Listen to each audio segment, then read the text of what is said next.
está asociada al tema precisamente de la pandemia. Hoy, en este día 68 de cuarentena, conocemos de 165 decesos en las últimas 24 horas, que es lamentablemente, ¿no?, el número promedio de los últimos días, pero hay pues de estos 208.000 casos diagnosticados, en total 208.823 para ser exactos, pues bueno, tenemos aproximadamente casi 100.000 que ya han superado la enfermedad y podríamos considerar que estas personas pues ya tienen inmunidad. El tema, la famosa inmunidad de rebaño, que suena mal en español, pero que se está utilizando mucho, es probablemente una de las claves para poder superar o por lo menos alcanzar cierto grado de funcionamiento, de normalidad, mientras por supuesto se espera la vacuna. Si es que esta llega, ¿no?, en un periodo pues aceptable. Hay, digamos, noticias contradictorias al respecto. Javier Paino es biólogo molecular, docente, investigador de UTEC. Le damos la bienvenida esta noche precisamente, entre otras cosas, para hablar sobre un tema del cual usted ha estado describiendo. Doctor Paino, buenas noches, gracias por estar con nosotros, que es precisamente el de cómo entender este tema de la inmunidad. ¿En qué momento, no?, podemos ir entendiendo la curva de una mejor manera y de repente también con mejores noticias? Buenas noches. Buenas noches, gracias por la invitación. Cuéntenos por favor el tema, resúmanos el tema de la inmunidad. ¿Cómo entendemos la inmunidad y cuánta gente ya es inmune y podría salir, por decirlo de alguna manera, a hacer su vida en una situación como esta? Sí, mira, la inmunidad de rebaño es un tema que ha sido mal entendido o mal explicado. Nosotros no somos un rebaño de 32 millones de personas, no tenemos que esperar que se infecten 80% de los 32 millones de peruanos. La inmunidad de grupo que actúa en el caso de estas pandemias, como ha sido en Italia, como ha sido en España, nosotros necesitamos a un buen porcentaje de personas inmunes, pero del grupo de personas que están contagiadas o están proyectadas para contagiarse. El grupo de personas que está proyectada para contagiarse, digamos, duplicando una experiencia como la de España o como la de Italia, son 4 o 5% de la población. De ese 4 o 5%, nosotros ahora, ya en este momento, tenemos alrededor de un 40% de personas que son inmunes. Tú puedes ver en las estadísticas que nos da el MINSA, que en un pequeño número ellos describen a las personas que han superado la enfermedad, que han sido dados de alta. Esos son más o menos unos buenos 90.000 individuos. Quiere decir que nosotros estamos aproximándonos a un porcentaje de personas que han superado la enfermedad y que van finalmente a hacer que el virus se atenúe cuando comiencen a circular en la calle. Por eso es que mantener a las personas inmunes en cuarentena es un despropósito. Nosotros tenemos que tener una trazabilidad de las personas que han salido en las pruebas rápidas positivas para IgG, y esas personas dejarlas salir, dejarlas circular, retornarlas a sus trabajos, reactivarlas. Esas personas son las que finalmente van a conseguir ir mutando el virus y haciéndolo menos y menos virulento, menos contagiante. Y es así como finalmente la curva va a disminuir. No es un martillazo que le tenemos que meter desde arriba, es ir nosotros mismos atenuando ese virus con el pasaje del tiempo. Son 98.000, aproximadamente un poco más de 98.000, ¿no?, cercana a la cifra que usted daba, quienes se supone que han salido, ¿no?, ya se han recuperado, pues, o sea, ya están recuperados, ¿no?, del virus.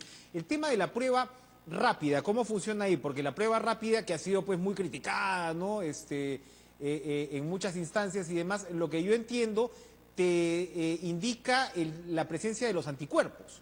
¿Cómo Sí, juega el tema de la prueba rápida con entender y comprender mejor este panorama de inmunidad? sí. La prueba rápida ha sido injustamente criticada. La prueba rápida es una prueba que nos indica a nosotros, además de la indicación de positivo o negativo, o las personas que ya han sido contagiadas y las que salen negativas, nos indica también las personas que han desarrollado sus anticuerpos, que han desarrollado sus IgGs. Ese número no lo están computando todavía, no sé si lo tienen o no, pero hemos pedido que nos los muestren. ¿Por qué? Porque además de los 98.000 personas que han sido dados de alta, que han superado la enfermedad, a esos 98.000 hay que sumarles las personas a los cuales les ha hecho los test rápidos positivos, los test rápidos y han salido positivos. Entonces tenemos una buena cantidad de individuos que son, como lo hemos propuesto nosotros, son nuestros combatientes, son los que finalmente van a salir a las calles y van a conseguir absorber ese virus que hay en el medio ambiente y van a conseguir mutarlo y atenuarlo hasta que sea un virus poco virulento. Y de esa manera se va a ir disminuyendo esa curva que queremos disminuir. A ver, eso, doctor, es muy interesante lo que usted señala ahí. Me gustaría detenerme un minuto, porque esto sí suena, digamos, realmente nuevo para la opinión pública. No es solamente entonces la gente que se haya recuperado, sino el que puede generar los anticuerpos, lo que hace es debilitar al virus en general. Efectivamente. Y esto no tienen por qué saberlo los matemáticos y los epidemiólogos. En términos de biología molecular, cuando el virus entra en un individuo que posee anticuerpos, no es que el individuo se va a volver a contagiar. No, el virus entra y el individuo inmediatamente le da la vuelta al virus, y cuando el virus finalmente trata de replicarse, comienza a debilitarse por el ataque de nuestro sistema inmune. Y ese virus, si es que llega a salir nuevamente, es un virus ya mutado y atenuado. Sí, hay personas, hay virólogos en Italia, en el Hospital de San Rafael, en Milán, que se han aventurado a postular de que el virus va a desaparecer antes de que la vacuna aparezca. Así que yo creo que nosotros debemos ver esta situación con ojos más optimistas. Debemos tener una estrategia. La Marina de Guerra del Perú, por ejemplo, utiliza una plataforma de trazabilidad muy eficiente. Ellos con la asesoría de nosotros han conseguido ya discriminar a sus efectivos y conseguir regresar a la actividad a los efectivos inmunes, a esos efectivos que pueden mandarlos inclusive hasta a zonas más peligrosas. Ellos son como un laboratorio del buen accionar para la segregación de individuos y la liberación de los individuos inmunes. Ahora, pero usted nos habla efectivamente de la trazabilidad, que fue una esperanza, ¿no?, que veíamos en casos de países como Corea, ¿no?, que a pesar de su cercanía con China trabajaron muy bien esa parte, pero en el Perú hasta ahora, no conocí exactamente el caso que usted señala de la Marina con respecto a sus efectivos, pero en el Perú hasta ahora como política pública, lamentablemente es poco lo que hemos visto de trazabilidad. El programa, por ejemplo, Te Cuido Perú, tiene algo de eso, en el sentido que se va a la población vulnerable, ¿no?, y se siguen los contactos también. Pero probablemente ha sido hasta ahora un desafío muy grande en el Perú. ¿Es posible establecer una política de trazabilidad más fina, más quirúrgica, pasar otra vez, ¿no?, del famoso martillazo al bisturí? ¿Podría realmente replicarse en el Perú? Sí, sin duda, sin duda. Las plataformas de trazabilidad son muy poderosas, tienen la capacidad de registrar, tienen la capacidad de seguir a una gran cantidad de personas. De hecho, está funcionando muy bien. La Comandancia General de la Marina rápidamente la implementó para sus efectivos y están haciendo un trabajo muy eficiente. Yo creo que ese trabajo podría ser duplicable. Lo que sí nosotros tenemos que hacer es comenzar a darle más atención a las pruebas rápidas que ya fueron hechas. Hacer un trabajo estadístico para ver de esas pruebas rápidas que ya se hicieron, cuántas personas ya tenemos nosotros con anticuerpos, con IgG, sumarlas a las personas que han superado la enfermedad y tratar de determinar un porcentaje para poder hacer una proyección y ver cómo vamos avanzando en detener esta curva. Yo creo que la curva es detenible. Muy bien. Doctor Javier Paino, vamos a una pausa y regresamos para seguir conversando con usted sobre este tema, pues, de la bendita o la maldita curva, como la chatamos. Volvemos.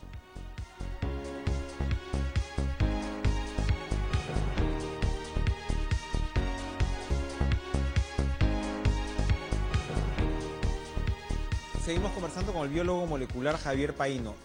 Doctor Paino, si trasladamos este diálogo que acabamos de tener con respecto a lo importante que son las personas inmunes en esta situación, sea recuperadas, sean las que han producido anticuerpos en las pruebas rápidas, ¿cómo trasladamos esto a una situación como la del oriente del país, donde vimos en Loreto, en Iquitos, una emergencia particularmente dramática hace algunas semanas, pero esto ha cambiado radicalmente en los últimos días? Es decir, pareciera que la situación en una localidad como esta, probablemente pues mucho más pequeña, con características puntuales, va mejorando. ¿Qué nos dice ello de la inmunidad? Hay quienes dicen que la famosa inmunidad de rebaño ya se está alcanzando, por ejemplo, en una localidad como esta.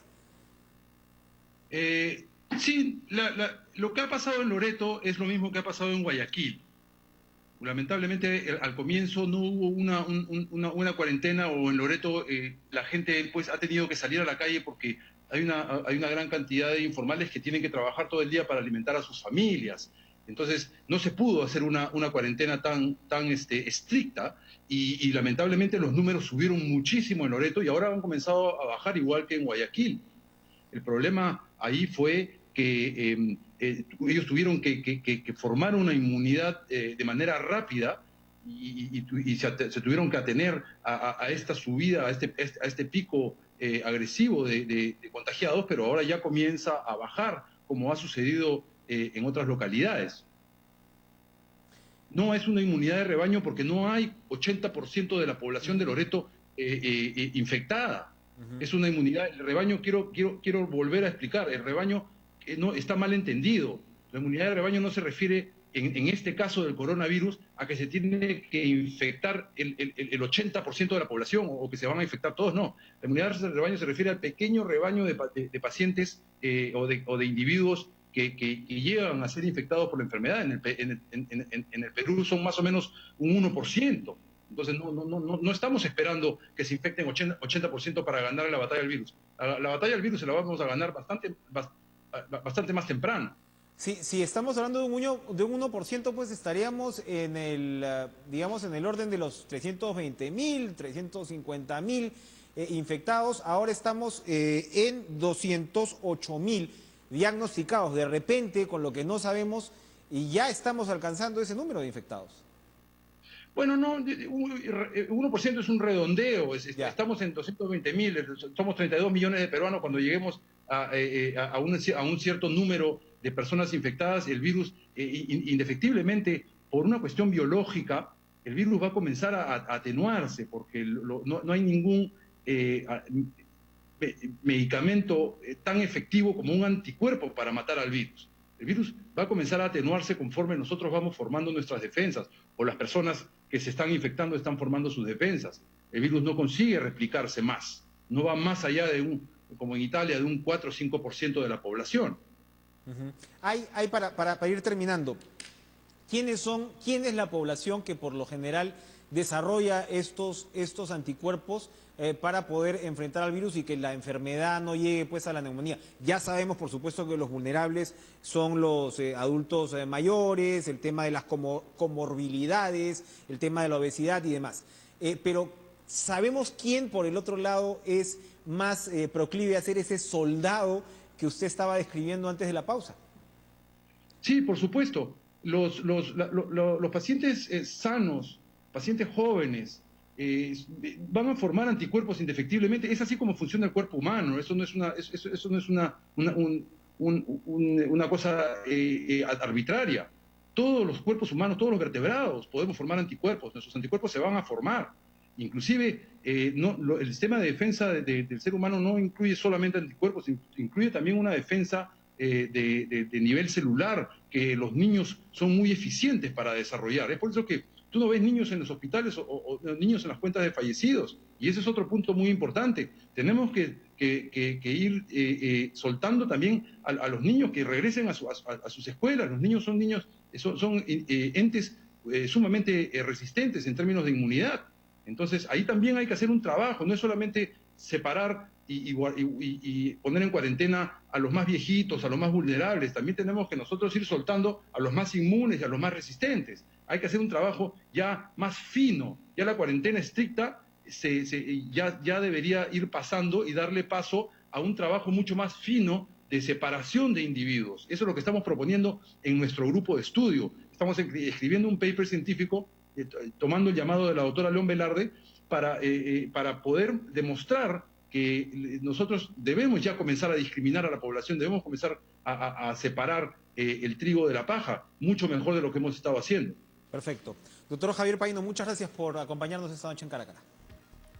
De nada, hasta luego. Gracias a ustedes. Vamos a seguir luego de la pausa, bueno, de una inmunidad a la otra inmunidad. Acción Popular no se salva, no es inmune a